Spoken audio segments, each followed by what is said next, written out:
Mety toetr'nyandro eny an-dranomasina ny alarobia 5 febroary 2020 amin'ny 9 maraina hatramin'ny alakamisy 9 febroary 2020 amin'ny 9 maraina. Mila malina hatrany eny an-dranomasina na tsy misy azy ny fampitandremana. Ho an'ny morontsiraka Atsinana ny tanjona bobaoba hatrany amin'ny tanjona Angotsy hanorana tandrifin-drahona indraindray ho avy Atsinana nandrifitra amin'ny ankapobeny ka ho 10 km isan'ora adiny mpanonjana Anonjabe ny ranomasina avy Onja iray hatramin'ny 1.5 metatra.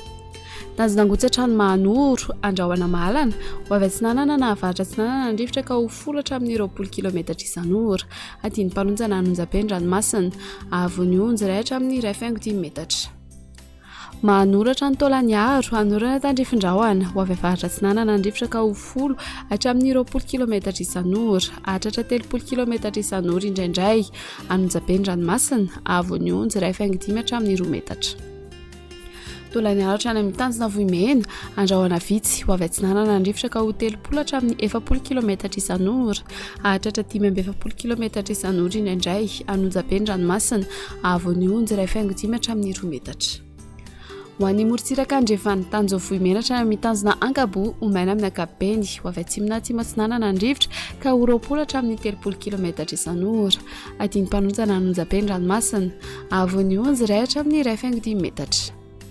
Tanjona Ankabo hatrany amin'ny tanjona Vilanandro Andrahoana Malana ho avy andrefana nandrifitra amin'ny ankapobeny ka ho 10 km isan'ora adiny mpanonjana ranomasina avy Onja 8.5 hatramin'ny 2 metatra.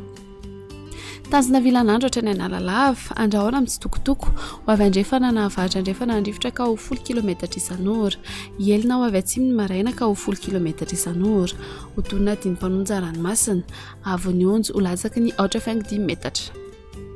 Analalava hatrany amin'ny tanjona Bobaomby hanorana tandrifin-drahona indraindray ho avy andrefana nahavatra andrefana nandrifitra ka ho 10 km isan'ora ho avy Atsinana na atsimo Atsinana na amin'ny farany fepitaona ka ho 10 km isan'ora hotonina adiny mpanonjana ranomasina avy Onja ho latsaky ny 8.5 metatra.